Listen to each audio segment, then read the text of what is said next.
Namun kalimat itu terus diucapkan berulang-ulang sepanjang hari. Kadang pelan, kadang lebih keras. Asu pantung itu, asu pantung itu, katanya sambil menatap ke arah tertentu. Bu Yati semakin bingung karena belum pernah mendengar anaknya mengatakan hal seperti itu sebelumnya. Ia pun mulai bertanya-tanya apa yang sebenarnya terjadi.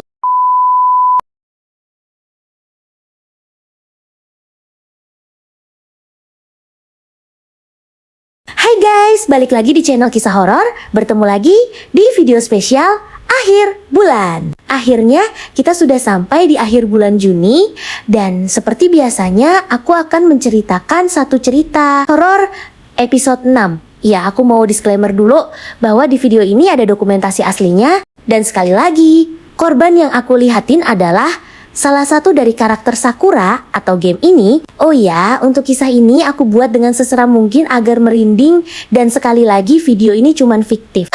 Oke, jadi kisah ini tentang seorang remaja kampung yang sering bermain di lapangan bersama dua sahabatnya mengalami kejadian aneh setelah melihat sosok misterius berbentuk seperti anjing di area sepi. Setelah peristiwa itu, ia mulai sakit dan sering mengucapkan kalimat tidak jelas serta terlihat seperti berbicara dengan sesuatu yang tidak terlihat. Kondisinya semakin memburuk hingga ia beberapa kali berjalan menuju lapangan di malam hari dalam keadaan seperti tidak sadar. Warga yang panik akhirnya mencoba mencari tahu asal gangguan tersebut dan menemukan bahwa semua kejadian selalu arah ke satu lokasi yang sama. Setelah dilakukan usaha bersama warga dan bantuan orang yang dianggap paham, kondisi remaja itu perlahan membaik. Namun pengalaman tersebut meninggalkan trauma mendalam dan membuat warga percaya bahwa ada sesuatu di sekitar lapangan yang tidak bisa dijelaskan dengan logika biasa. Oke guys, bagaimana kisah selanjutnya? Seperti biasa di video ini ada foto-foto asli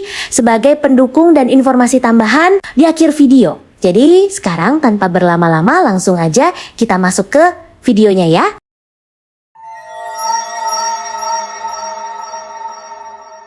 Di sebuah kampung yang masih dikelilingi kebun dan lapangan luas, tinggal seorang remaja bernama Slamet bersama ibunya yang bernama Bu Yati. Hidup mereka sederhana dan jauh dari keramaian kota. Setiap hari Slamet membantu pekerjaan rumah, lalu bermain bersama teman-temannya sampai sore. Warga kampung mengenalnya sebagai anak yang aktif, ramah, dan jarang membuat masalah, sehingga banyak orang senang berteman dengannya. Di kampung itu Slamet punya dua sahabat dekat bernama Zidan dan Yusuf. Hampir setiap hari mereka selalu bersama, mulai dari berangkat sekolah, bermain bola, sampai duduk santai di pinggir lapangan saat sore hari. Nanti sore main lagi ya, kata Yusuf. Ya jelas lah, jawab Zidan sambil tertawa. Persahabatan mereka sudah berlangsung lama dan hampir tidak pernah terpisahkan oleh keadaan apapun. Bu Yati selalu senang melihat Slamet punya banyak teman baik. Menurutnya masa remaja memang harus diisi dengan hal positif dan kebersamaan. Setiap sore saat Slamet pulang bermain, Bu Yati sering menyiapkan makanan sederhana untuk anaknya. Jangan pulang kemalaman, katanya hampir setiap hari. Slamet biasanya hanya mengangguk, lalu kembali bercerita tentang kegiatan serunya bersama Zidan dan Yusuf. Selain Bu Yati, ada juga seorang lelaki tua yang cukup dihormati warga bernama Kek Slamet. Di masa tuanya, ia sering duduk bersama warga sambil berbagi cerita lama yang pernah terjadi di kampung tersebut. Banyak orang suka mendengarkan ceritanya karena selalu menarik dan kadang membuat bulu kuduk merinding. Namun tidak semua orang tahu bahwa salah satu cerita itu pernah benar-benar ia alami sendiri. Kampung tempat mereka tinggal terkenal tenang saat siang hari, tetapi berbeda ketika malam tiba. Banyak orang tua sering melarang anak-anak bermain terlalu jauh setelah maghrib. Walau begitu, sebagian remaja menganggap larangan itu hanya cerita lama untuk menakut-nakuti. Mat, Zidan, dan Yusuf juga dulu berpikir begitu. Mereka belum tahu bahwa suatu hari sebuah kejadian aneh akan mengubah pandangan mereka selamanya. Sejak kecil, Slamet memang tumbuh sebagai anak yang penasaran dengan banyak hal. Kalau mendengar cerita aneh dari warga, dia selalu jadi orang pertama yang ingin tahu lebih jauh. Emang benar ada kejadian begitu? Tanyanya suatu hari. Warga biasanya hanya tersenyum lalu menyuruhnya pulang. Rasa penasaran itu terus terbawa sampai remaja dan sering membuatnya mendatangi tempat-tempat yang dianggap angker oleh warga kampung. Zidan berbeda dengan Slamet. Dia lebih santai dan jarang memikirkan hal-hal mistis. Baginya yang penting bisa bermain, tertawa dan menikmati masa muda bersama teman-temannya. Kalau Slamet mulai membahas cerita seram, Zidan biasanya langsung mengganti topik. Udah bikin pusing, katanya sambil tertawa. Meski begitu, dia tetap sering ikut kemanapun Slamet pergi karena persahabatan mereka sangat dekat. Sementara Yusuf dikenal paling tenang di antara mereka bertiga. Dia tidak terlalu berani, tapi juga tidak gampang panik. Saat Zidan bercanda dan Slamet penasaran pada sesuatu, Yusuf biasanya menjadi penengah. Jangan nekat juga, katanya. Kalau melihat temannya mulai berlebihan, karena sifat itulah Yusuf sering dipercaya warga saat ada kegiatan kampung yang melibatkan anak-anak muda di daerah mereka. Bu Yati sebenarnya cukup khawatir melihat Slamet yang suka pulang sore bahkan menjelang malam. Beberapa kali dia mengingatkan anaknya agar tidak bermain terlalu jauh. Kalau udah gelap langsung pulang, katanya. Slamet selalu menjawab iya, walau kadang tetap terlambat karena asyik bermain bersama teman-temannya. Bagi Bu Yati, keselamatan anaknya jauh lebih penting dibanding semua kesenangan yang ada di luar rumah. Bertahun-tahun kemudian, ketika rambutnya sudah memutih dan usianya tidak muda lagi, Kay Slamet masih mengingat jelas satu kejadian yang tidak pernah hilang dari ingatannya. Kejadian itu bermula dari masa remajanya sendiri. Saat duduk bersama warga, ia sering berkata, ada hal yang sampai sekarang gak pernah aku lupain. Dan setiap kali kalimat itu keluar, semua orang langsung diam mendengarkan ceritanya. Saat warga mulai penasaran, Kay Slamet lalu bercerita tentang sebuah sosok yang dulu sangat ditakuti di daerahnya. Sosok itu dikenal dengan nama Asu Pantung. Sebagian orang menyebutnya sebagai makhluk gaib yang menyerupai anjing, tetapi kemunculannya selalu membawa pertanda buruk. Dulu orang tua takut banget kalau dengar nama itu, kata Kay Slamet. Warga yang mendengar langsung fokus karena nama itu jarang dibahas lagi sekarang. Menurut cerita yang beredar dari generasi ke generasi, Asu Pantung bukan anjing biasa. Wujudnya disebut mirip anjing besar dengan penampilan yang tidak normal dan sering muncul di tempat sepi. Banyak warga percaya makhluk itu jarang terlihat jelas. Biasanya orang hanya melihat bayangan, mata yang menyala, atau sosok yang muncul lalu menghilang begitu saja sebelum bisa dipastikan bentuk aslinya. Kalau cuma lihat doang, emangnya kenapa kek? Tanya salah satu warga. Kay Slamet menjawab pelan. Katanya orang yang lihat bisa sakit-sakitan. Beberapa warga langsung saling pandang. Cerita itu memang sudah lama beredar di kampung mereka. Bahkan ada yang percaya kalau gangguan yang dialami korban bisa berlangsung berhari-hari dan membuat kondisi tubuh semakin lemah tanpa sebab yang jelas. Meski begitu, tidak semua orang percaya dengan cerita tersebut. Sebagian menganggap itu hanya legenda yang dibuat untuk menakut-nakuti anak-anak agar tidak bermain sampai malam. Namun, ada juga yang yakin karena pernah mendengar kisah serupa dari orang tua mereka. Perbedaan pendapat itu sudah berlangsung lama dan tidak pernah benar-benar menemukan jawaban yang pasti sampai sekarang. Kay Slamet sendiri mengaku dulu termasuk orang yang tidak percaya. Saat masih muda, dia sering menganggap semua cerita itu hanya omongan warga. Aku dulu ketawa kalau dengar cerita begitu, katanya. Tapi semua berubah setelah sebuah kejadian yang ia alami sendiri bertahun-tahun lalu. Kejadian itu membuat pandangannya berubah dan membuatnya tidak lagi menganggap remeh cerita yang beredar di kampung. Kay Slamet melanjutkan ceritanya sambil menatap warga yang duduk melingkar. Menurut cerita orang tua dulu, Asu Pantung sering muncul menjelang tengah malam di tempat yang jarang dilewati orang. Kadang muncul di dekat kebun, pinggir lapangan, atau jalan tanah yang gelap. Yang bikin takut bukan bentuknya, kata Kay Slamet, tapi dampaknya setelah ada yang melihat sosok itu, warga langsung diam mendengarkan. Terus bentuknya gimana kek? Tanya seorang pemuda yang penasaran. Kay Slamet menghela napas lalu menjawab bahwa setiap orang menggambarkannya berbeda-beda. Ada yang bilang seperti anjing besar, ada yang bilang tubuhnya kurus dan aneh, Bahkan ada yang hanya melihat sepasang mata menyala di kegelapan. Karena itulah banyak orang sulit memastikan seperti apa wujud asli sosok yang disebut Asupantung tersebut. Dulu warga kampung punya kebiasaan mengingatkan anak-anak supaya tidak bermain terlalu malam. Mereka percaya beberapa tempat lebih baik dihindari setelah gelap. Lapangan tua, kebun belakang, dan jalan menuju sungai termasuk lokasi yang sering disebut dalam berbagai cerita. Walau terdengar seperti mitos biasa, banyak orang tetap memilih berhati-hati daripada menyesal setelah mengalami sesuatu yang tidak diinginkan. Slamet lalu berkata bahwa dirinya tidak sedang menyuruh orang percaya begitu saja. Ia hanya menceritakan pengalaman yang pernah terjadi di masa mudanya. Percaya atau enggak, itu urusan masing-masing, katanya. Namun saat mengucapkan kalimat itu, wajahnya terlihat serius. Beberapa warga mulai merasa bahwa cerita yang akan disampaikan selanjutnya mungkin bukan sekadar dongeng yang biasa didengar saat berkumpul malam hari. Suasana jadi makin hening ketika Slamet bilang bahwa dirinya pernah melihat sosok yang diyakini sebagai Asupantung.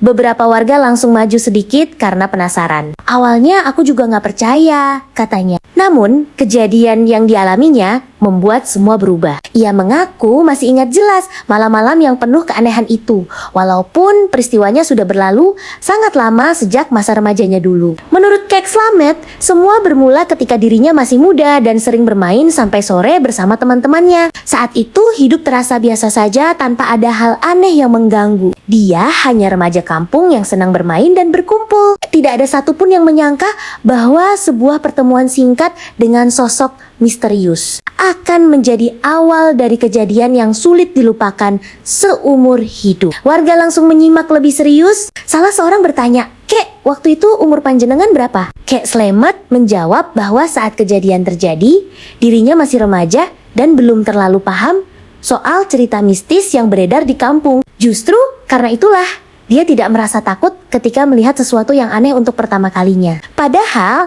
seharusnya dia lebih berhati-hati sejak awal. Ia menjelaskan bahwa dulu lapangan kampung menjadi tempat favorit anak-anak muda berkumpul setiap sore. Hampir semua permainan dilakukan di sana. Dari sepak bola sampai sekadar duduk ngobrol menjelang maghrib. Kek Slamet juga sering datang ke tempat itu bersama dua sahabatnya. Mereka menghabiskan banyak waktu di lapangan tanpa pernah memikirkan hal-hal yang dianggap menyeramkan oleh warga kampung. Kalau dipikir sekarang, mungkin itu awal semuanya, kata Kek Slamet pelan.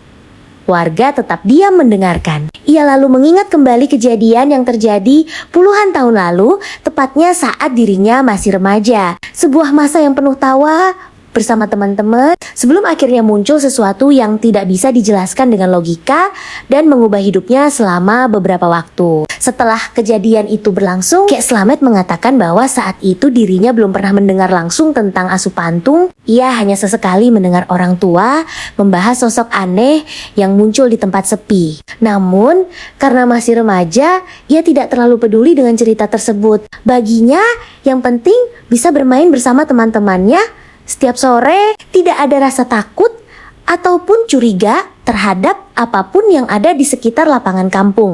Suatu malam ketika sedang berkumpul dengan warga, Kek Slamet mengaku masih merinding jika mengingat masa itu. Kalau waktu bisa diputar, mungkin aku bakal lebih hati-hati, katanya. Beberapa warga mengangguk pelan. Mereka mulai memahami bahwa cerita ini bukan sekadar legenda yang didengar dari orang lain, melainkan pengalaman yang pernah dialami langsung oleh orang yang ada di depan mereka. Menurut Kek Slamet, kejadian itu bermula dari hal yang sangat biasa. Tidak ada suara aneh, tidak ada tanda-tanda yang mencurigakan, dan tidak ada perasaan takut sebelumnya. Semua berjalan normal seperti hari-hari lain.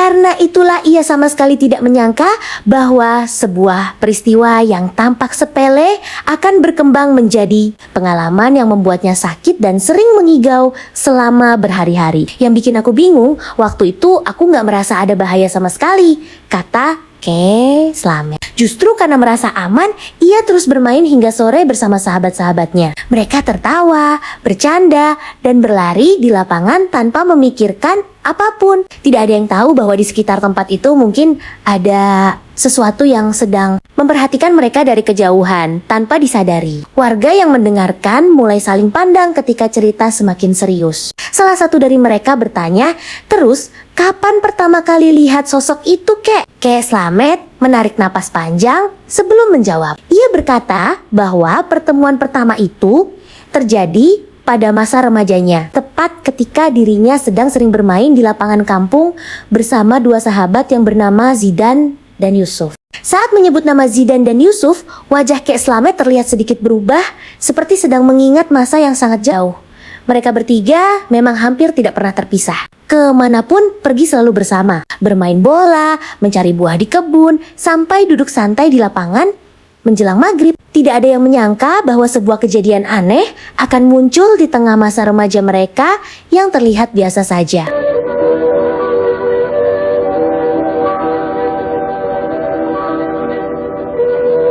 Zidan sama Yusuf juga ada waktu itu, kata Kek Slamet kepada warga.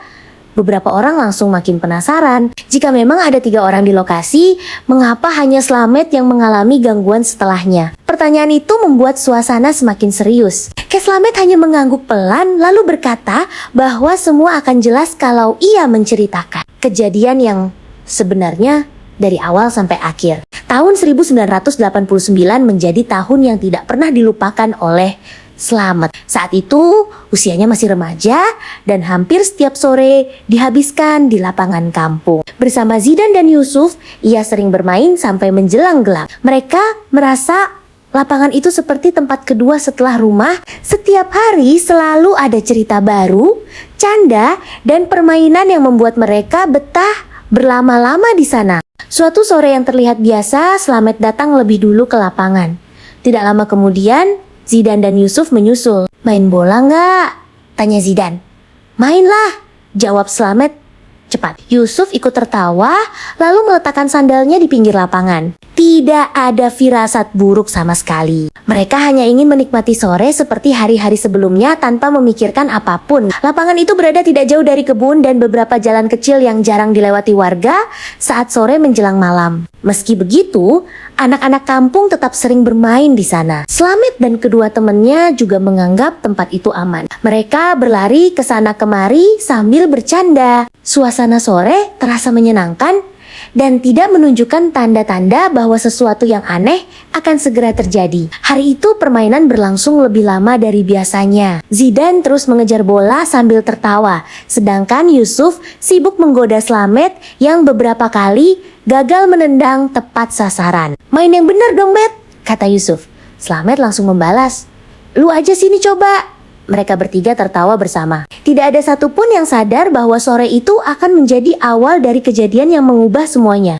Matahari mulai turun perlahan dan lapangan menjadi lebih sepi. Anak-anak lain satu persatu pulang ke rumah masing-masing. Namun Slamet, Zidan, dan Yusuf masih bertahan karena merasa waktu bermain mereka belum cukup. Angin sore mulai terasa lebih dingin dibanding biasanya. Meski begitu, mereka tidak terlalu memperhatikan keadaan sekitar karena masih asyik bercanda dan bermain bersama. Saat sedang mengambil napas setelah berlari cukup lama, Slamet sempat memperhatikan area jalan kecil yang berada tidak jauh dari lapangan. Tempat itu biasanya sepi dan jarang dilalui orang. Awalnya ia hanya melihat sekilas lalu kembali fokus bermain. Namun beberapa menit kemudian perasaannya mulai terganggu karena seperti ada sesuatu yang berdiri di ujung jalan tersebut dan tidak bergerak sama sekali. Slamet mencoba melihat lebih jelas. Dari kejauhan memang terlihat seperti ada sosok berdiri menghadap ke arah lapangan. Dan lu lihat itu nggak?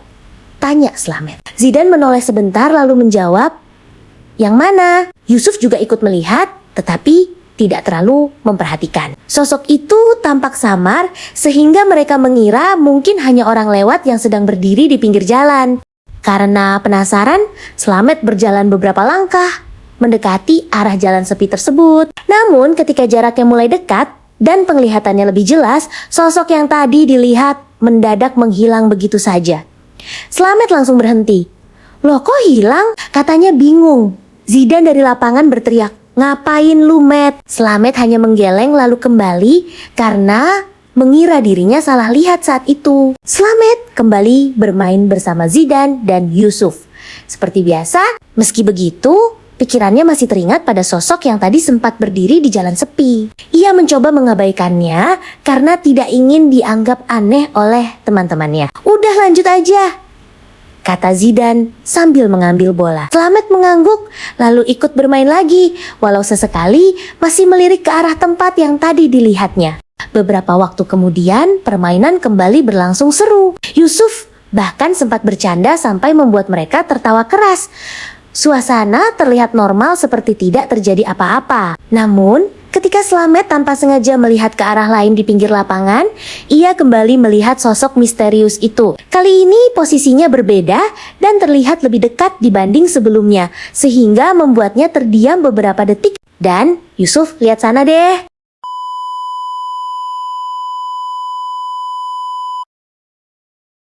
kata Slamet pelan. Kedua temannya menoleh mengikuti arah pandangannya. Namun saat mereka melihat ke tempat yang dimaksud, sosok itu kembali menghilang. "Nggak ada siapa-siapa," jawab Yusuf. Slamet mulai bingung karena dirinya yakin tadi melihat sesuatu. Zidan malah tertawa dan mengira Slamet hanya sedang berhayal karena terlalu lama bermain di bawah matahari. Slamet mencoba melupakan kejadian itu. Ia kembali berlari dan bermain bersama teman-temannya, akan tetapi perasaan tidak nyaman mulai muncul tanpa alasan yang jelas. Setiap kali menoleh ke area sepi di sekitar lapangan, ia merasa seperti ada yang memperhatikan. Meski begitu, ia tetap bertahan karena tidak ingin pulang lebih cepat hanya karena sesuatu yang bahkan belum tentu nyata. Menjelang sore, ketika cahaya matahari mulai redup, Slamet melihat sosok itu untuk ketiga kalinya. Kali ini bentuknya terlihat berbeda. Dari kejauhan, ia seperti seekor anjing yang berdiri diam menghadap lapangan. Tubuhnya tampak aneh dan tidak seperti anjing yang biasa dilihat warga kampung. Slamet hanya menatap beberapa saat tanpa berani mendekat karena mulai merasa ada yang tidak beres. "Met, ngapain bengong?" tanya Yusuf saat melihat Slamet terus menatap ke arah pinggir lapangan. Slamet menunjuk pelan lalu berkata, "Ada anjing di sana." Zidan ikut melihat dan menjawab, "Paling anjing kampung biasa." Namun, Slamet merasa ada yang berbeda. Anjing itu berdiri diam terlalu lama dan tidak menunjukkan gerakan seperti hewan biasa yang sedang mencari makan atau berjalan melewati tempat itu. Karena tidak terjadi apa-apa, mereka akhirnya melanjutkan permainan. Anjing misterius itu juga tidak mendekat ataupun mengeluarkan suara. Ia hanya berada di kejauhan lalu perlahan tidak terlihat lagi ketika cahaya sore semakin redup. Slamet sempat merasa lega dan mengira dirinya terlalu banyak berpikir. Setelah itu, mereka bertiga pulang ke rumah masing-masing tanpa mengetahui bahwa masalah sebenarnya baru akan dimulai. Malam harinya, Slamet tidak langsung menceritakan kejadian itu kepada Bu Yati. Baginya, peristiwa tadi mungkin tidak penting. Ia makan malam seperti biasa, lalu masuk ke kamar untuk beristirahat. Namun, saat hendak tidur, bayangan anjing yang dilihat di lapangan terus muncul dalam pikirannya. Ia berusaha memejamkan mata dan menganggap semuanya hanya kejadian biasa yang tidak perlu dipikirkan lagi. Keesokan pagi, Slamet bangun dengan tubuh yang terasa lebih lelah dari biasanya. Awalnya ia mengira hanya kecapekan karena terlalu lama bermain sore sebelumnya. Bu Yati sempat bertanya, "Kamu sakit?" Slamet menjawab, "Enggak kok Bu." Meski begitu, kondisi badannya terasa kurang nyaman. Ia tidak terlalu memedulikannya dan tetap mencoba menjalani aktivitas seperti hari-hari biasa. Menjelang siang, keadaan Slamet justru semakin memburuk. Tubuhnya terasa lemas dan kepalanya mulai pusing. Bu Yati kembali khawatir melihat anaknya tidak seaktif biasanya. "Istirahat aja dulu," katanya. Slamet hanya mengangguk. Saat itu tidak ada yang menghubungkan sakit yang dialaminya dengan sosok misterius yang dilihat di lapangan. Bahkan Slamet sendiri belum menyadari bahwa semuanya mungkin saling berkaitan. Hari berikutnya, kondisi Slamet tidak kunjung membaik. Tubuhnya semakin lemas dan wajahnya terlihat pucat. Bu Yati mulai panik karena anaknya yang biasanya aktif sekarang lebih sering diam di rumah. "Kamu kenapa sebenarnya, Matt?" tanya Bu Yati. Slamet hanya menatap kosong beberapa saat. Tidak lama kemudian, ia berkata pelan, "Asu pantung itu," lalu kembali diam tanpa menjelaskan maksud ucapannya. Awalnya Bu Yati mengira Slamet sedang mengigau karena demam. Namun kalimat itu terus diucapkan berulang-ulang sepanjang hari. Kadang pelan, kadang lebih keras. Asu pantung itu, katanya sambil menatap ke arah tertentu. Bu Yati semakin bingung karena belum pernah mendengar anaknya mengatakan hal seperti itu sebelumnya. Ia pun mulai bertanya-tanya apa yang sebenarnya terjadi. Sore harinya beberapa tetangga datang menjenguk. Mereka melihat kondisi Slamet yang berbeda jauh dibanding biasanya. Salah seorang tetangga bertanya, "Dia sakit apa, Bu?" Bu Yati menggeleng karena tidak tahu pasti. Saat itulah Slamet kembali berkata, "Asu pantung itu." Warga yang mendengar saling pandang sesaat, sementara Bu Yati semakin bingung karena tidak mengerti arti dari ucapan tersebut. Malamnya, Slamet sulit tidur. Ia beberapa kali terbangun lalu mengucapkan kalimat yang sama. Bu Yati yang menjaga di samping tempat tidur mulai merasa khawatir. "Siapa asu pantung itu?" tanyanya pelan. Namun, Slamet tidak menjawab. Ia hanya terus mengulang kata-kata tersebut seperti seseorang yang sedang memikirkan sesuatu yang membuatnya sangat takut dan tidak bisa dilupakan. Keesokan harinya, kondisi Slamet malah terlihat semakin menurun. Nafsu makannya berkurang dan tubuhnya mulai tampak lebih kurus. Bu Yati akhirnya menceritakan keadaan itu kepada beberapa warga yang lebih tua. Mereka mendengarkan dengan serius ketika mendengar Slamet terus menyebut nama asu pantung. Sebagian terlihat terkejut, sementara yang lain langsung terdiam seperti mengingat sesuatu yang pernah mereka dengar dulu. Salah seorang warga tua lalu bertanya kepada Bu Yati apakah Slamet pernah pergi ke tempat sepi atau melihat sesuatu yang aneh akhir-akhir ini. Bu Yati menjawab bahwa anaknya memang sering bermain di lapangan bersama teman-temannya. Mendengar jawaban itu, beberapa warga langsung saling pandang. Namun tidak ada yang berani menyimpulkan apapun karena mereka belum tahu kejadian sebenarnya yang dialami Slamet. Sore itu Zidan dan Yusuf datang menjenguk sahabat mereka. Mereka kaget melihat kondisi Slamet yang jauh berbeda dari biasanya. "Met, lu kenapa?" tanya Zidan. Slamet tidak menjawab. Ia hanya menatap ke depan lalu kembali berkata, "Asu pantung itu." Yusuf langsung menoleh ke arah Bu Yati. Suasana rumah mendadak menjadi tidak nyaman karena tidak ada yang mengerti apa maksud ucapan tersebut. Bu Yati kemudian bertanya kepada Zidan dan Yusuf apakah pernah terjadi sesuatu saat mereka bermain bersama. Awalnya mereka bingung harus menjawab apa. Namun setelah berpikir beberapa saat, Slamet akhirnya teringat kejadian ketika sahabatnya melihat sosok aneh di dekat lapangan. Waktu itu dia bilang lihat sesuatu, kata Yusuf. Bu Yati langsung mendengarkan dengan wajah semakin cemas. Zidan lalu menceritakan bahwa Slamet beberapa kali menunjuk ke arah jalan sepi dan mengatakan ada sosok misterius di sana. Namun saat mereka melihat ke tempat yang sama, tidak ada apapun yang tampak. Bu Yati mulai menghubungkan cerita itu dengan keadaan anaknya sekarang. Meski belum mengerti sepenuhnya, ia merasa ada sesuatu yang tidak biasa terjadi setelah kejadian di lapangan tersebut. Malam harinya Bu Yati tidak bisa tenang. Ia terus memikirkan kondisi Slamet yang semakin memburuk. Beberapa warga menyarankan agar ia membawa anaknya ke seseorang yang dianggap paham soal hal-hal seperti itu. Awalnya Bu Yati ragu, tetapi melihat keadaan Slamet yang tidak kunjung membaik, membuatnya mulai mempertimbangkan. Saran tersebut demi mencari jawaban atas semua yang sedang terjadi. Pagi berikutnya, Bu Yati akhirnya memutuskan mengikuti saran warga. Ia tidak ingin menunggu lebih lama karena kondisi Slamet semakin mengkhawatirkan. Tubuh anaknya terlihat lemah dan ucapannya masih sama seperti sebelumnya. "Asu pantung itu," katanya pelan. Bu Yati hanya bisa menatap dengan sedih. Ia berharap ada seseorang yang mampu menjelaskan apa yang sebenarnya sedang dialami oleh anaknya. Dengan bantuan beberapa warga, Bu Yati membawa Slamet menemui seorang orang pintar yang tinggal tidak terlalu jauh dari kampung mereka. Perjalanan dilakukan pagi hari agar kondisi Slamet tidak semakin buruk. Sepanjang jalan, Slamet lebih banyak diam. Sesekali, ia kembali mengucapkan kalimat yang sama. Bu Yati semakin khawatir karena tidak melihat tanda-tanda bahwa keadaan anaknya akan membaik. Setelah sampai, orang pintar itu mempersilahkan mereka masuk dan duduk. Ia memperhatikan Slamet beberapa saat tanpa banyak bicara. Bu Yati kemudian menjelaskan semua yang terjadi sejak awal. Ia menceritakan bagaimana anaknya tiba-tiba sakit, sering melamun, dan terus mengucapkan nama yang tidak ia mengerti. Orang pintar itu mendengarkan dengan serius sampai cerita selesai. Dia sering bilang apa? Tanya orang pintar tersebut. Bu Yati menjawab. Dia terus bilang, asu pantung itu, asu pantung itu.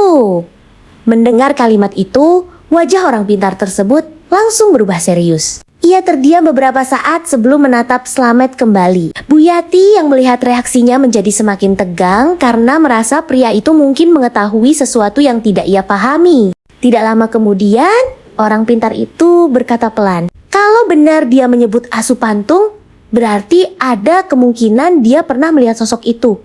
Bu Yati langsung bingung, maksudnya apa? Tanyanya. Orang pintar tersebut menarik napas lalu mulai menjelaskan bahwa nama itu dikenal dalam cerita lama sebagai sosok misterius yang menyerupai anjing dan sering dikaitkan dengan kejadian yang tidak biasa. Bu Yati semakin bingung mendengar penjelasan itu. Ia belum pernah mendengar cerita tentang asu pantung sebelumnya. "Saya nggak ngerti maksudnya," katanya pelan. Orang pintar itu lalu menjelaskan bahwa dalam cerita lama, sosok tersebut dipercaya bisa membawa gangguan kepada orang yang melihatnya. Meski begitu, ia menegaskan bahwa tidak semua cerita harus langsung dipercaya tanpa mencari tahu apa yang sebenarnya terjadi.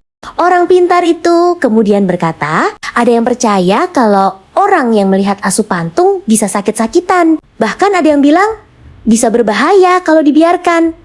Bu Yati langsung terdiam. Ia menoleh ke arah Slamet yang masih duduk lemas di sampingnya. Mendengar penjelasan itu, rasa khawatir dalam dirinya semakin besar karena kondisi anaknya memang memburuk setelah kejadian di lapangan. "Berarti anak saya pernah lihat sosok itu?" tanya Bu Yati. Orang pintar tersebut mengangguk pelan. "Kemungkinan begitu," jawabnya. Namun ia juga menjelaskan bahwa mereka perlu mengetahui lebih banyak tentang kejadian yang dialami Slamet. Bu Yati masih belum benar-benar mengerti, tetapi setidaknya sekarang ia memiliki petunjuk mengenai penyebab perubahan yang terjadi pada anaknya selama beberapa hari terakhir. Slamet sendiri masih terlihat linglung selama percakapan berlangsung. Sesekali ia menatap ke arah kosong lalu kembali mengucapkan kalimat yang sama. Bu Yati mencoba memegang tangannya sambil berharap anaknya segera sadar. Seperti biasa, orang pintar itu memperhatikan dengan serius lalu meminta Bu Yati untuk terus menjaga Slamet dan tidak membiarkannya sendirian, terutama saat malam hari tiba. Sebelum mereka pulang, orang pintar itu kembali mengingatkan bahwa keadaan Slamet belum sepenuhnya aman. Ia meminta Bu Yati lebih waspada karena terkadang gangguan seperti itu tidak langsung hilang. Bu Yati mengangguk walau masih bingung dengan semua penjelasan yang baru didengarnya. Ia hanya berharap ada cara agar anaknya bisa kembali sehat dan menjalani hidup seperti sebelumnya tanpa gangguan apapun. Dalam perjalanan pulang, Bu Yati terus memikirkan semua ucapan orang pintar tadi. Ia masih sulit memahami bagaimana sebuah sosok yang bahkan belum pernah dilihatnya bisa membuat anaknya berubah seperti itu. Slamet duduk diam sepanjang jalan tanpa banyak bicara. Sesekali ia menoleh ke arah luar lalu berbisik pelan. Bu Yati yang mendengarnya hanya bisa menggenggam tangan anaknya sambil menahan rasa cemas. Sesampainya di rumah, beberapa warga langsung datang menanyakan hasil pertemuan tersebut. Bu Yati menceritakan apa yang disampaikan orang pintar itu. Sebagian warga terlihat terkejut, sementara yang lain mengangguk seperti sudah menduga sejak awal. Zidan dan Yusuf yang ikut mendengar juga mulai merasa tidak tenang. Mereka baru sadar bahwa kejadian di lapangan mungkin lebih serius daripada yang mereka kira. Malam harinya Slamet akhirnya tertidur lebih cepat dari biasanya. Bu Yati tetap berjaga di dekatnya karena teringat pesan orang pintar agar tidak meninggalkannya sendirian. Rumah mulai sunyi dan warga sekitar juga sudah beristirahat. Untuk beberapa saat semuanya terlihat normal. Bu Yati sempat berpikir kondisi anaknya mulai membaik. Namun ternyata malam itu baru menjadi awal dari kejadian yang lebih aneh. Tepat tengah malam, Slamet tiba-tiba membuka mata dan langsung duduk di tempat tidurnya. Gerakannya membuat Bu Yati kaget. "Met, kamu kenapa?" tanyanya. Namun Slamet tidak menjawab sama sekali. Ia berdiri perlahan lalu berjalan menuju pintu rumah dengan langkah yang terlihat aneh. Bu Yati langsung mengikuti dari belakang karena takut sesuatu terjadi pada anaknya di tengah malam. Seperti itu. Slamet membuka pintu rumah lalu keluar tanpa mengatakan apapun. Bu Yati terus membuntutinya sambil memanggil namanya berkali-kali. Namun Slamet tetap berjalan lurus seolah tidak mendengar suara ibunya. Jalan kampung saat itu sangat sepi. Hanya terdengar suara angin malam dan langkah kaki mereka. Bu Yati mulai panik karena merasa anaknya seperti sedang menuju suatu tempat yang sudah ditentukan sebelumnya. Bu Yati terus mengikuti Slamet dari belakang sambil memanggil namanya pelan. "Met, berhenti dulu nak," katanya. Namun Slamet tetap berjalan tanpa menoleh sedikit pun. Langkahnya terlihat mantap, seolah tahu kemana harus pergi. Hal itu justru membuat Bu Yati semakin takut. Ia belum pernah melihat anaknya bersikap seperti itu sebelumnya, apalagi di tengah malam yang sangat sepi dan gelap. Semakin jauh berjalan, Bu Yati mulai sadar bahwa arah yang dituju Slamet adalah lapangan tempat ia biasa bermain bersama Zidan dan Yusuf. Jantungnya langsung berdebar lebih cepat. Ia teringat cerita tentang sosok misterius yang pernah dilihat anaknya di sana. Meski takut, Bu Yati tetap mengikuti karena tidak mungkin membiarkan Slamet berjalan sendirian menuju tempat tersebut pada malam hari. Saat sampai di dekat lapangan, Slamet akhirnya berhenti. Ia berdiri menghadap area yang gelap sambil menatap ke depan tanpa bergerak. Bu Yati yang berdiri beberapa langkah di belakang mulai merasa merinding. Tidak ada siapa-siapa di sana. Lapangan terlihat kosong dan sunyi. Namun sikap Slamet membuatnya yakin bahwa anaknya sedang melihat atau merasakan sesuatu yang tidak bisa dilihat orang lain. Beberapa detik kemudian Slamet mulai berbicara dengan suara pelan. Awalnya Bu Yati tidak memahami apa yang diucapkannya. Namun ketika mendengarkan lebih jelas, ia langsung merasa bingung. Slamet berkata, "Asu memedi, ayo meren, ayo dadi kanca," berulang kali. Bu Yati tidak mengerti mengapa anaknya mengucapkan kalimat tersebut sambil menatap ke arah lapangan yang kosong. Kalimat itu terus diulang oleh Slamet tanpa henti. Suaranya terdengar datar dan berbeda dari biasanya. Bu Yati semakin panik karena merasa anaknya tidak sedang berbicara kepada dirinya. "Met, ayo pulang," katanya sambil mencoba menarik tangan Slamet. Namun, Slamet tidak merespons sama sekali. Pandangannya tetap tertuju ke depan seolah sedang menunggu seseorang atau sesuatu datang menghampirinya. Bu Yati mencoba memanggil nama Slamet lebih keras. "Met, dengar ibu," teriaknya. Namun, Slamet tetap tidak menoleh. Ia masih berdiri menghadap lapangan sambil mengulang kalimat yang sama. Bu Yati mulai menangis karena tidak tahu harus berbuat apa. Di hadapannya hanya ada lapangan kosong yang gelap. Tetapi anaknya bertingkah seolah sedang berbicara dengan seseorang yang berada di sana. Angin malam bertiup cukup kencang dan membuat suasana terasa semakin mencekam. Bu Yati melihat Slamet sesekali mengangguk seperti sedang mendengarkan jawaban dari seseorang. Padahal tidak ada suara lain selain hembusan angin. "Met, ayo pulang nak," katanya lagi. Namun Slamet tetap diam lalu kembali berkata, "Ayo dadi kanca," sambil menatap ke arah yang sama tanpa berkedip. Melihat keadaan itu, Bu Yati semakin yakin ada sesuatu yang tidak beres. Ia memberanikan diri berdiri tepat di depan Slamet untuk menghalangi pandangannya. Namun, Slamet justru mencoba bergeser dan kembali menghadap ke lapangan. Peristiwa itu membuat Bu Yati ketakutan. Ia merasa anaknya seperti sedang berada di bawah pengaruh sesuatu yang tidak bisa dijelaskan dengan logika biasa. Karena panik, Bu Yati langsung memeluk Slamet dan berusaha menariknya menjauh dari lapangan. "Tolong, tolong anak saya!" teriaknya sekuat tenaga. Suaranya memecah keheningan malam dan terdengar sampai ke rumah-rumah warga yang berada tidak terlalu jauh dari sana. Beberapa lampu rumah mulai menyala satu persatu ketika orang-orang terbangun karena mendengar teriakan tersebut. Tidak lama kemudian, seorang warga tua bernama Kek Bardik keluar dari rumahnya sambil membawa lampu. Ia berjalan cepat menuju arah suara. "Ada apa, Bu?" tanyanya. Bu Yati yang masih memegang Slamet langsung menjawab dengan suara gemetar. "Tolong, anak saya kesurupan." Kek Bardik terkejut melihat keadaan Slamet yang terus berbicara sendiri sambil menatap ke arah lapangan yang kosong. Kek Bardik segera mendekat dan mencoba berbicara kepada Slamet. "Mat, kamu dengar saya?" tanyanya. Namun Slamet tidak menjawab sama sekali. Ia masih menggumamkan kalimat yang sama sambil menatap ke arah lapangan. Bu Yati yang berdiri di sampingnya terlihat sangat panik. Beberapa warga lain mulai berdatangan setelah mendengar teriakan minta tolong yang memecah suasana malam kampung. Salah seorang warga bertanya kepada Bu Yati, "Kok bisa begini, Bu?" Dengan suara terbata-bata, Bu Yati menceritakan semua yang terjadi sejak Slamet mulai sakit sampai malam itu. Ia juga menjelaskan tentang ucapan Asupantung yang terus diulang oleh anaknya. Warga yang mendengar cerita tersebut langsung saling pandang. Sebagian tampak khawatir karena pernah mendengar kisah serupa dari orang tua mereka dulu.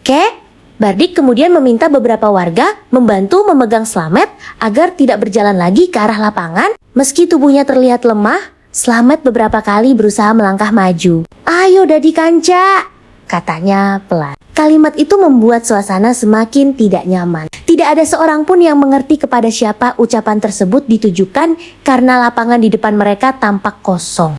Warga mulai mencoba menenangkan Bu Yati yang terlihat hampir menangis. "Tenang Bu, kita bantu," kata salah satu dari mereka. Meski begitu, tidak ada yang benar-benar tahu apa yang harus dilakukan saat itu. Mereka hanya berusaha menjaga agar Slamet tetap berada di dekat mereka. Sementara itu, Slamet masih terlihat seperti orang yang sedang mendengarkan sesuatu dari arah lapangan yang gelap. Beberapa warga akhirnya sepakat membawa Slamet menjauh dari lapangan dan kembali ke rumahnya. Awalnya cukup sulit karena Slamet terus berusaha menoleh ke belakang. Namun, dengan bantuan beberapa orang, mereka berhasil mengajaknya pulang. Sepanjang perjalanan, Slamet masih berbicara sendiri sesekali. Bu Yati berjalan di sampingnya sambil berdoa agar keadaan anaknya segera kembali normal seperti sebelumnya. Sesampainya di rumah, Slamet langsung didudukan di ruang tengah agar lebih mudah diawasi warga. Beberapa orang memilih tetap tinggal untuk membantu Bu Yati. Mereka khawatir jika Slamet kembali keluar rumah seperti sebelumnya. Meski sudah berada jauh dari lapangan, Slamet masih terlihat linglung. Pandangannya kosong dan sesekali bibirnya bergerak pelan seolah sedang berbicara dengan seseorang yang tidak terlihat. Bardik lalu mencoba mengajak Slamet berbicara lagi. "Met, kamu tahu saya siapa?" tanyanya. Slamet menoleh sebentar namun tidak menjawab. Beberapa detik kemudian, ia kembali menatap ke depan.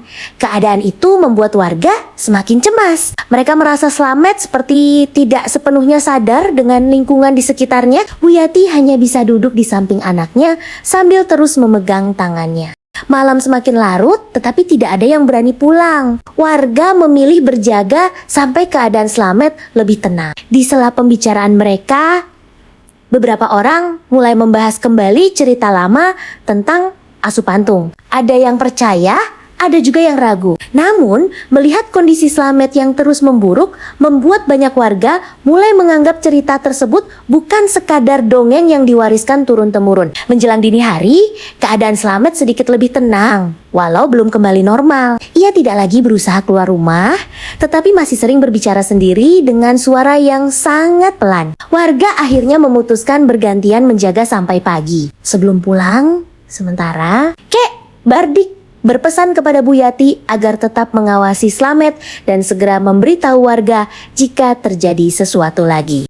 Keesokan paginya, Slamet terlihat semakin kurus dan lemas dibanding hari sebelumnya. Bahkan beberapa warga yang datang menjenguk terkejut melihat perubahan pada dirinya. Bu Yati juga menyadari hal yang sama. Nafsu makan Slamet hampir tidak ada dan tubuhnya tampak lusuh. Meski begitu, sesekali ia masih mengucapkan kalimat yang membuat semua orang merasa tidak nyaman ketika mendengarnya. Saat Bu Yati mencoba menyuapi makanan, Slamet hanya menatap kosong ke depan. Ia makan sangat sedikit lalu kembali berbisik, "Ayo main, ayo main."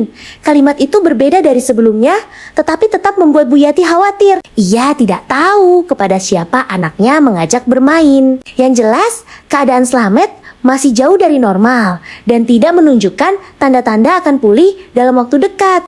Zidan dan Yusuf kembali datang menjenguk sahabat mereka. Mereka kaget melihat kondisi Slamet yang semakin kurus. "Matt, ini gue sama Yusuf," kata Zidan. Namun Slamet tidak memberi respon seperti biasanya. Ia hanya menoleh sebentar lalu kembali berkata, "Ayo main." Yusuf langsung menunduk. Untuk pertama kalinya mereka merasa benar-benar takut dengan apa yang sedang terjadi pada sahabat mereka itu. Warga yang melihat keadaan Slamet mulai berdiskusi lebih serius. Mereka merasa masalah ini tidak bisa dibiarkan terlalu lama. Beberapa orang mengusulkan agar dilakukan doa bersama, sementara yang lain menyarankan memanggil orang yang lebih paham soal kejadian semacam itu. Semua sepakat bahwa yang paling penting adalah membantu Slamet agar bisa kembali sehat dan menjalani hidup seperti sebelumnya. Sepanjang hari, Slamet lebih banyak diam di dalam rumah. Kadang ia menatap ke arah pintu seolah sedang menunggu seseorang datang. Kadang ia juga menggumamkan kata-kata yang tidak jelas. Bu Yati tidak pernah meninggalkannya sendirian. Ia terus berada di dekat anaknya sambil berharap ada perubahan. Namun hingga sore tiba, keadaan Slamet masih belum menunjukkan perkembangan yang berarti. Malam harinya, warga kembali berkumpul di rumah Bu Yati untuk membahas langkah berikutnya. Mereka merasa harus melakukan sesuatu secepat mungkin sebelum kondisi Slamet semakin memburuk. Kek Bardik ikut hadir dan menyampaikan pendapatnya. Setelah berdiskusi cukup lama, warga mulai mengarah pada satu keputusan yang mereka harap dapat membantu Slamet keluar dari keadaan yang sudah berlangsung berhari-hari itu. Warga kampung terus berdiskusi sampai malam semakin larut. Semua orang ingin membantu, tetapi mereka juga berhati-hati agar tidak mengambil keputusan yang salah. Bu Yati hanya duduk mendengarkan sambil sesekali melihat ke arah Slamet yang masih tampak lemas. Beberapa warga sepakat bahwa keadaan ini sudah berbeda dari sakit biasa. Karena itu mereka merasa perlu melakukan langkah yang lebih serius. Kek Bardik kemudian menyampaikan bahwa mereka harus bersatu membantu Slamet. Menurutnya, apapun penyebabnya, anak itu membutuhkan dukungan banyak orang.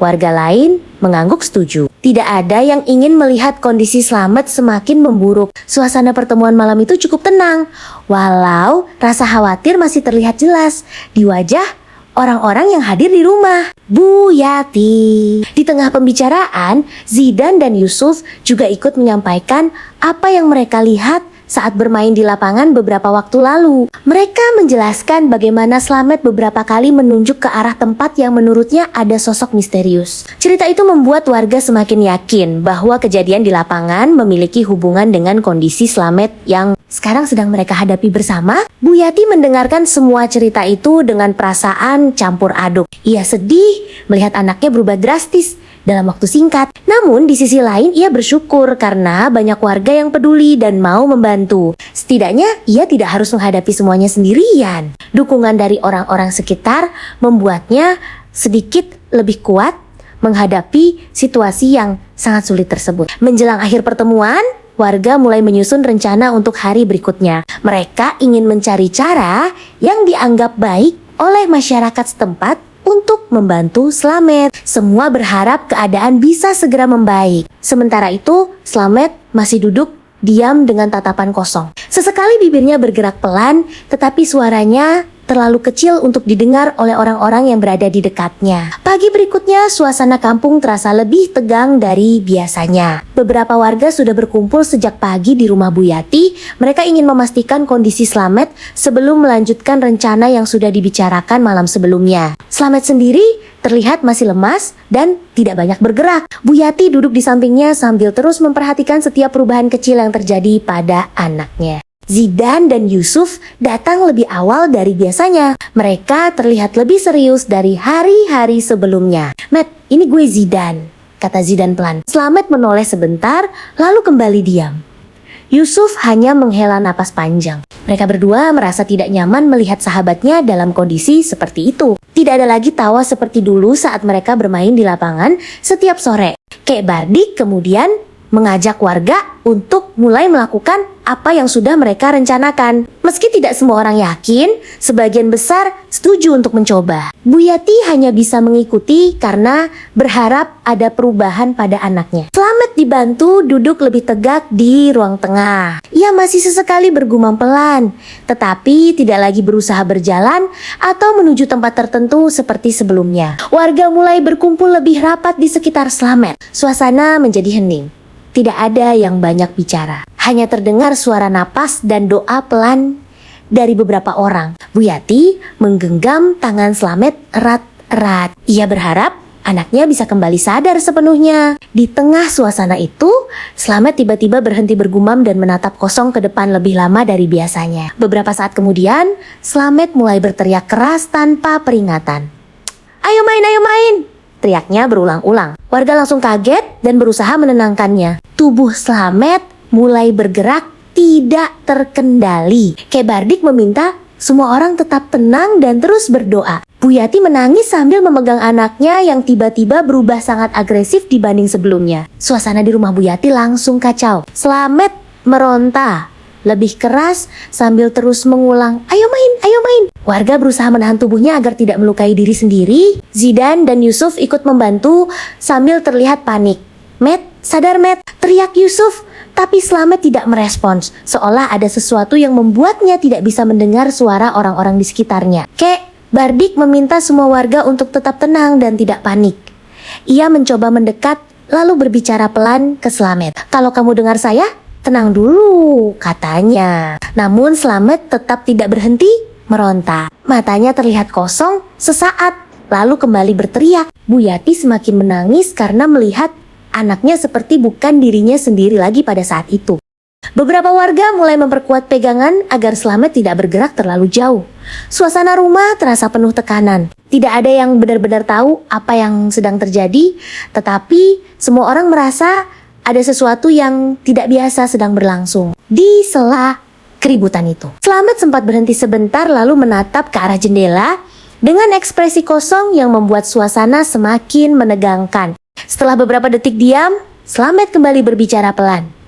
Kali ini suaranya berbeda, lebih datar dan berat. "Dia ada di lapangan," katanya singkat. Warga langsung saling pandang. Kek Bardik menatap serius ke arah Slamet. Bu Yati menggenggam tangan anaknya lebih erat. Ucapan itu membuat semua orang kembali teringat pada cerita tentang sosok yang disebut Asu Pantung dari masa lalu. Tidak lama kemudian, Slamet kembali tenang secara tiba-tiba. Tubuhnya melemah dan ia kembali terduduk diam. Suasana rumah menjadi hening sesaat. Warga masih belum berani melepaskan pegangan mereka. Bu Yati memeluk Slamet sambil terus memanggil namanya pelan. Kek Bardik kemudian mengatakan bahwa mereka harus segera membawa Slamet ke tempat yang lebih aman untuk mencegah kejadian serupa terulang kembali. Warga akhirnya sepakat untuk memindahkan Slamet ke rumah yang lebih ramai agar lebih mudah dijaga. Bu Yati setuju meski masih terlihat ragu. Ia hanya ingin anaknya kembali normal. Slamet dibantu berdiri pelan-pelan. Kondisinya sudah lebih tenang, tapi tatapannya masih kosong, seperti orang yang pikirannya sedang tidak berada di tempat yang sama dengan tubuhnya. Zidan dan Yusuf ikut membantu mengantar Slamet ke rumah yang sudah disiapkan warga. Sepanjang perjalanan, Slamet hanya diam tanpa mengucapkan apapun. Beberapa kali ia menoleh ke belakang seolah masih melihat sesuatu di kejauhan. Yusuf berbisik ke Zidan, "Lu ngerasa gak sih dia masih kayak dikejar sesuatu?" Zidan hanya mengangguk tanpa banyak bicara. Sesampainya di rumah baru, Slamet langsung dibaringkan di ruang utama. Beberapa warga menjaga di sekitar rumah. Suasana kampung terasa lebih ramai dari biasanya. Bu Yati duduk di samping anaknya sambil terus memegang tangannya. Ia berharap suasana yang lebih ramai bisa membantu Slamet kembali tenang dan mengurangi hal-hal aneh yang terjadi sebelumnya. Namun malam itu Slamet kembali menunjukkan perubahan. Saat semua orang mulai tenang, ia tiba-tiba duduk dan menatap ke arah pintu. "Dia di sana," katanya pelan. Warga langsung terdiam. Tidak ada siapa-siapa di depan pintu. Kek Bardik langsung berdiri dan mendekat, tetapi tidak menemukan apapun. Meski begitu, Slamet tetap menatap tanpa berkedip ke arah yang sama. Beberapa warga mulai merasa suasana kembali tidak nyaman. Mereka mencoba menenangkan Slamet, tetapi kali ini ia tidak lagi meronta. Ia hanya duduk diam sambil menatap kosong ke arah luar rumah. Bu Yati semakin cemas karena perubahan ini terasa berbeda dari sebelumnya. Tidak ada teriakan, tapi justru kesunyian Slamet membuat keadaan terasa lebih menegangkan dari biasanya. Kek Bardik lalu menyarankan agar warga tetap berjaga sepanjang malam. Ia merasa ada sesuatu yang belum selesai dari kejadian ini. Beberapa warga mengangguk dan bersiap bergantian menjaga rumah. Zidan dan Yusuf juga memilih tetap tinggal. Mereka tidak mau meninggalkan Slamet sendirian dalam kondisi seperti itu. Apalagi setelah semua kejadian aneh yang terjadi beberapa hari terakhir. Tengah malam, suasana benar-benar sunyi. Hanya suara jangkrik dan angin yang terdengar dari luar rumah. Slamet tiba-tiba kembali berbicara pelan. Di lapangan, katanya. Bu Yati yang masih terjaga langsung mendekat. Lapangan mana, Nak? Tanyanya. Slamet tidak menjawab lagi, hanya menatap kosong. Namun kali ini arah pandangnya seolah menunjuk ke tempat yang sama seperti kejadian sebelumnya. Zidan yang mendengar itu langsung teringat lapangan tempat mereka bermain dulu. Ia berbisik ke Yusuf, jangan-jangan dia maksud lapangan kita. Yusuf hanya menelan ludah tanpa menjawab. Kek Bardik yang ikut mendengar percakapan itu terlihat berpikir serius. Ia merasa ada pola yang selalu mengarah ke satu tempat yang sama sejak awal kejadian. Beberapa warga mulai membicarakan kemungkinan untuk pergi ke lapangan keesokan harinya. Mereka ingin memastikan apakah ada sesuatu di sana yang menjadi pemicu semua kejadian ini. Bu Yati awalnya menolak karena takut kondisi Slamet semakin buruk. Namun Kek Bardik meyakinkan bahwa mereka perlu mencari jawaban agar masalah ini tidak terus berlarut. Akhirnya diputuskan bahwa beberapa warga akan pergi ke lapangan saat pagi tiba. Malam itu mereka tetap berjaga. Slamet kembali terdiam dan tidak banyak bergerak. Meski begitu, suasana rumah masih terasa berat. Semua orang merasa seperti sedang menunggu sesuatu yang belum terlihat. Sesuatu yang mungkin masih berkaitan dengan sosok yang selama ini disebut Asu Pantung. Pagi hari datang dengan suasana yang masih terasa berat di rumah Bu Yati. Beberapa warga sudah bersiap untuk pergi ke lapangan seperti yang direncanakan malam sebelumnya. Slamet terlihat masih lemas, tetapi tidak lagi berteriak atau meronta. Bu Yati tetap berada di sampingnya sambil berharap ada perubahan baik setelah warga mencari tahu apa yang sebenarnya terjadi di tempat itu. Zidan dan Yusuf ikut bersama rombongan warga menuju lapangan. Sepanjang perjalanan, tidak banyak percakapan terjadi. Semua orang lebih banyak diam sambil memikirkan kemungkinan yang akan mereka temukan di sana. Semoga nggak ada apa-apa, gumam Yusuf pelan. Zidan hanya mengangguk tanpa menambahkan komentar. Suasana pagi itu terasa berbeda dari biasanya, seolah ada beban yang belum terjawab. Sesampainya di lapangan, tempat itu terlihat biasa saja seperti tidak pernah terjadi apa-apa. Rumput masih sama, jalan setapak juga terlihat normal. Namun, Kek Bardik meminta semua orang untuk tetap berhati-hati. Mereka mulai menyebar dan memeriksa sekitar lapangan, termasuk area jalan sepi yang dulu sering disebut Slamet saat kejadian malam sebelumnya terjadi di rumah. Zidan berjalan ke sisi jalan kecil yang mengarah ke kebun. Ia teringat momen ketika Slamet pertama kali menunjuk ke arah tempat itu beberapa waktu lalu.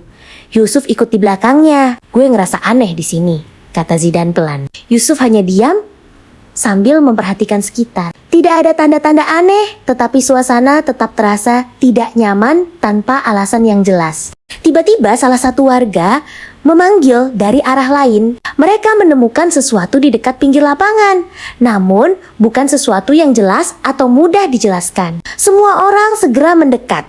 Kek Bardik terlihat memperhatikan area itu dengan serius. Meski tidak ada kejadian langsung yang terjadi, semua orang mulai merasa bahwa tempat itu memang menyimpan sesuatu yang belum mereka pahami sepenuhnya. Kek Bardik menatap area pinggir lapangan itu cukup lama. Ia tidak langsung bicara, hanya mengamati seperti sedang mencoba mengingat sesuatu dari masa lalu. Warga lain ikut berdiri di belakangnya tanpa berani mengganggu. Zidan dan Yusuf juga mendekat perlahan. Ini tempat yang dimaksud Slamet ya? Tanya Yusuf pelan. Tidak ada yang langsung menjawab karena semua masih mencoba memahami situasi. Setelah beberapa saat, Kek Bardik akhirnya berkata bahwa tempat itu memang sering dianggap sepi dan jarang dilewati warga pada malam hari. Ia mengingatkan bahwa dulu orang tua sering melarang anak-anak bermain terlalu lama di sekitar area tersebut. Mendengar itu, beberapa warga mulai merasa bahwa mungkin memang ada alasan lama yang sudah dilupakan terkait tempat itu. Zidan melihat ke sekitar sambil mengingat kembali ucapan Slamet saat pertama kali melihat sosok aneh. Kalau benar ada sesuatu di sini, kenapa nggak kelihatan sekarang? Katanya. Yusuf menjawab pelan. Mungkin bukan soal kelihatan, atau enggak. Perkataan itu membuat suasana makin hening. Tidak ada yang berani memastikan apa yang sebenarnya terjadi di tempat tersebut. Setelah pemeriksaan tidak menemukan hal yang jelas, warga mulai memutuskan untuk kembali ke rumah masing-masing. Namun Kek Bardik meminta mereka tetap waspada dan tidak mengabaikan kejadian yang sudah terjadi. Ia merasa masalah ini belum selesai sepenuhnya. Zidan dan Yusuf kembali dengan pikiran yang penuh tanda tanya, sementara Bu Yati masih menunggu di rumah bersama Slamet. Sore harinya Bu Yati melihat kondisi Slamet sedikit lebih tenang dibanding sebelumnya. Ia tidak lagi mengucapkan kalimat aneh seperti beberapa hari terakhir. Namun tatapannya masih kosong. Bu Yati berharap perubahan ini adalah tanda baik. Ia terus duduk di samping anaknya sambil berdoa dalam hati agar semua kejadian yang menimpa Slamet benar-benar segera berakhir. Kek Bardik duduk di dekat pintu sambil memperhatikan keadaan sekitar. Ia tidak banyak bicara, hanya sesekali menghela napas.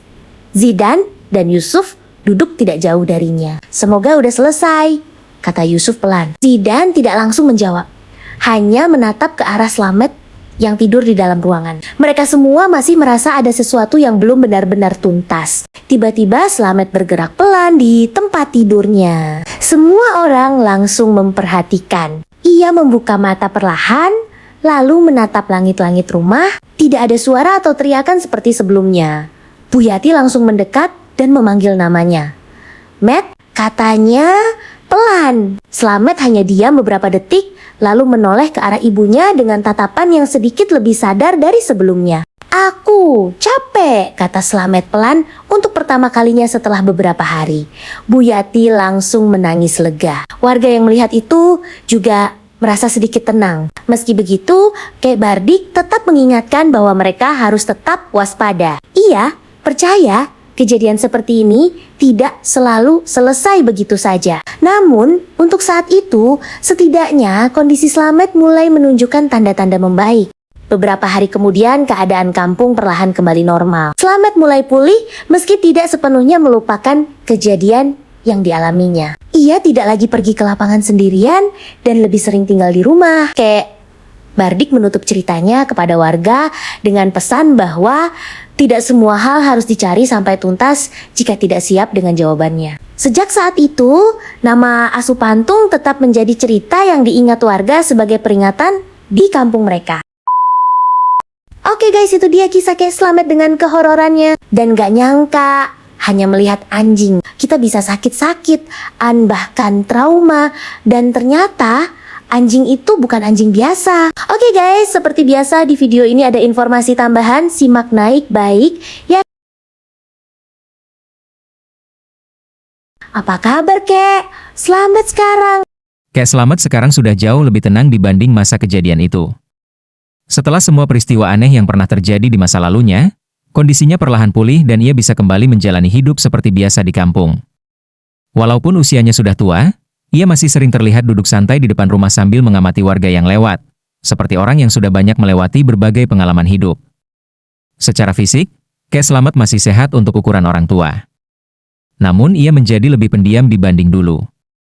Ia tidak lagi sering berkumpul lama-lama menceritakan hal-hal seperti dulu, kecuali jika ada yang benar-benar bertanya tentang masa lalunya. Saat itu pun, ia akan bercerita dengan sangat hati-hati dan tidak berlebihan, seolah masih menyimpan sedikit rasa waspada terhadap kenangan tersebut. Beberapa warga mengatakan bahwa Kek Slamet sekarang lebih bijak dalam berbicara.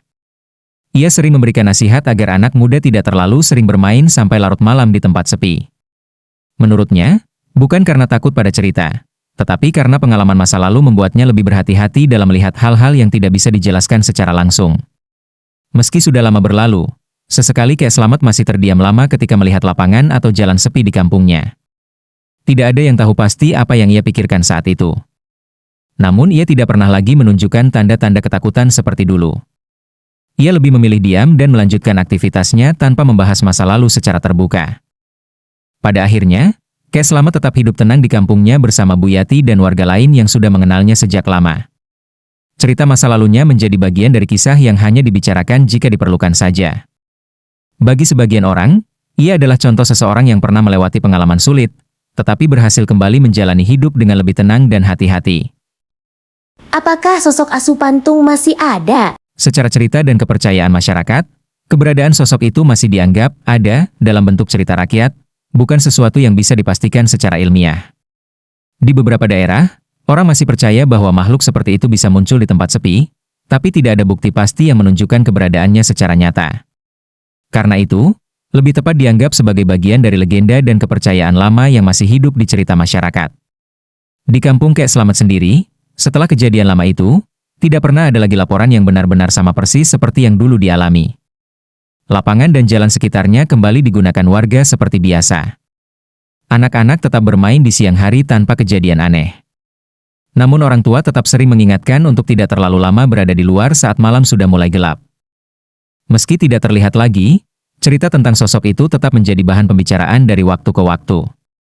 Biasanya muncul saat ada kejadian aneh di malam hari atau saat seseorang merasa melihat sesuatu di tempat sepi. Hal itu membuat cerita tersebut seperti tidak pernah benar-benar hilang, hanya berubah bentuk menjadi cerita yang diwariskan dari satu generasi ke generasi berikutnya. Jadi, apakah sosok itu masih ada atau tidak? Jawabannya tergantung pada cara orang memandangnya. Bagi sebagian orang itu hanya legenda, bagi yang lain itu bisa jadi peringatan. Yang jelas, setelah kejadian lama itu, tidak ada lagi peristiwa yang sama persis terjadi di kampung tersebut, meskipun cerita tentangnya masih terus hidup sampai sekarang. Pelajaran yang bisa diambil. Pelajaran pertama dari kisah itu adalah jangan terlalu meremehkan hal yang tidak kita pahami. Walaupun sesuatu terlihat biasa atau hanya dianggap cerita, bukan berarti kita harus langsung menyepelekannya. Kadang ada kejadian di sekitar kita yang memang belum bisa dijelaskan dengan logika sederhana, dan sikap hati-hati jauh lebih penting daripada sekadar merasa berani tanpa pertimbangan. Pelajaran kedua adalah pentingnya mendengarkan nasihat orang tua atau orang yang lebih berpengalaman. Dalam cerita itu, banyak peringatan dari warga lama yang sebenarnya sudah ada sejak dulu, tapi sering diabaikan oleh anak muda. Saat diabaikan, barulah muncul kejadian yang tidak diinginkan. Ini menunjukkan bahwa pengalaman orang lain bisa menjadi pelindung agar kita tidak terjebak dalam situasi berbahaya. Pelajaran ketiga adalah jangan terlalu nekat berada di tempat sepi saat kondisi tidak mendukung, terutama malam hari. Tempat yang terlihat biasa di siang hari bisa terasa sangat berbeda saat gelap dan sunyi. Rasa aman yang berlebihan sering membuat seseorang lengah, padahal lingkungan sekitar bisa saja menyimpan risiko yang tidak terlihat secara langsung. Pada akhirnya, cerita ini mengingatkan bahwa setiap pengalaman, baik nyata maupun cerita rakyat, selalu punya pesan di baliknya. Bukan untuk menakuti, tapi untuk membuat kita lebih bijak dalam bersikap. Hidup di dunia ini bukan hanya soal berani, tapi juga soal tahu batas, menjaga diri, dan menghargai hal-hal yang belum kita pahami sepenuhnya. Oleh guys, itu dia informasi tambahannya. Makasih buat kalian yang udah nonton dari awal hingga akhir. Jangan lupa like jempolnya dan share, komen, dan subscribe. Sampai ketemu di bulan depan. Bye-bye.